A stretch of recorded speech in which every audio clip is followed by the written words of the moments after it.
Hello दोस्तों, कारवां कहानियों का में आप सबका बहुत बहुत स्वागत है। आज मैं सुनाने वाली हूँ कहानी जब बीरबल बच्चा बना। एक दिन बीरबल दरबार में देर से पहुँचा।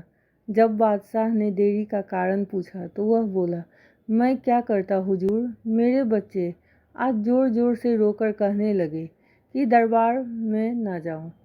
किसी तरह बहुत मुश्किल से उन्हें समझा पाया कि मेरा दरबार में हाजिर होना कितना ज़रूरी है। इसी में मुझे काफ़ी समय लग गया और इसलिए मुझे आने में देर हो गई। बादशाह को लगा कि बीरबल बहानेबाजी कर रहा है। बीरबल के इस उत्तर से बादशाह को तसल्ली नहीं हुई। वे बोले, मैं तुमसे सहमत नहीं हूँ। किसी भी बच्चे को समझाना इतना मुश्किल नहीं जितना तुमने बताया। इसमें इतनी देर तो लग ही नहीं सकती। बीरबल हंसता हुआ बोला, हुजूर, बच्चे को गुस्सा करना या डपटना तो बहुत सरल है, लेकिन किसी बात को विस्तार से समझा पाना बेहद कठिन। अकबर बोले, मूर्खों जैसी बात मत करो। मेरे पास कोई भी बच्चा लेकर आओ, मैं तुम्हें दिखाता हूँ कि कितना आसान है यह। ठीक है जहाँपनाह, बीरबल बोला, मैं खुद ही बच्चा बन जाता हूँ और वैसा ही व्यवहार करता हूँ। तब आप एक पिता की भांति मुझे संतुष्ट करके दिखाएं।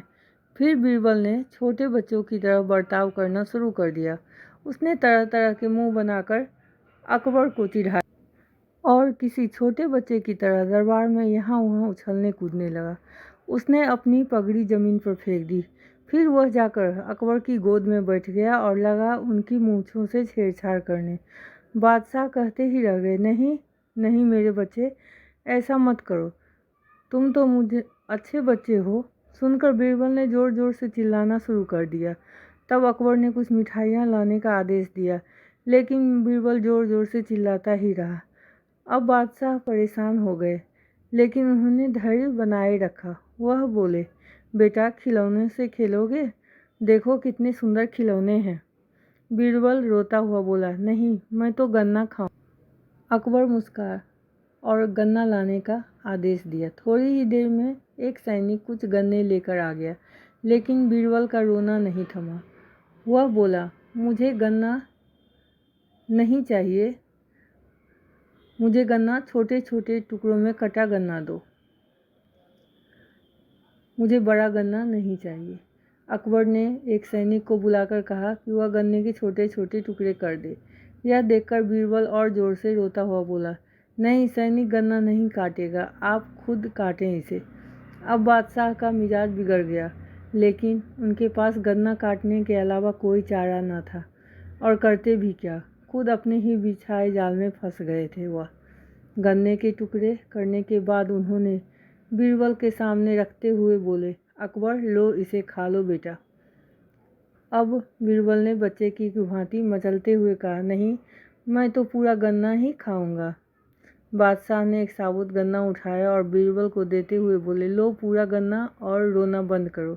लेकिन बीरबल रोता हुआ ही बोला, नहीं, मुझे तो इन छोटे टुकड़ों से ही साबुत गन्ना बना कर दो। कैसी अजब बातें करते हो तुम, यह भला कैसे संभव है? बादशाह के स्वर में क्रोध भरा था, लेकिन बीरबल रोता ही रहा। बादशाह का धैर्य चूक गया। बोले, यदि तुमने रोना बंद नहीं किया तो मार पड़ेगी। अब बच्चे का अभिनय करता बीरबल उठ खड़ा हुआ और हंसता हुआ बोला, नहीं नहीं, मुझे मारो मत हुजूर।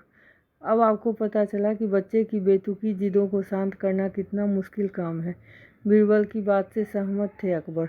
बोले, हाँ, ठीक कहते हो। रोते चिल्लाते जिद पर अड़े बच्चे को समझाना बच्चों का खेल नहीं। तो फिर मिलते हैं एक नई कहानी के साथ।